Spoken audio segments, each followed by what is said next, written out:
Matahari sik surup, gurung mlebu sik kan. Gurung tenggelam total kan gurung adzan maghrib kan. Salat ae. Saman sik kategori sik menangi salat asar, tapi ndok nggone salat, ndok nggone waktu tahrim. Salat asar sik sah. Mangke wonten keterangan teng mriki nggih. Niku sampeyan semisal ya. Sembayang asar, sembayang zuhur. Telat mari mergahe to napa. Sembayang zuhur oleh sak rakaat. Dadak adzan asar. Ben-ben sing lakoni iki. Niki sampean sik sah salat zuhure. Pokoke syaraté sak rakaat. Apan gek takbir, Allahu Akbar gek Fatihah. Lah kok adzan asar.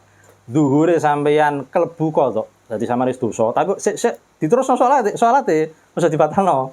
Terus salate tapi wis dadi salat qadha sampeyan niku mau. Senajan mau kawitane salat adaan. Sampeyan malah dadi salat qadha dosa tapi sik wajib terus salat. Aja leren. Wah, asar. Leren-leren. Tambah nemen.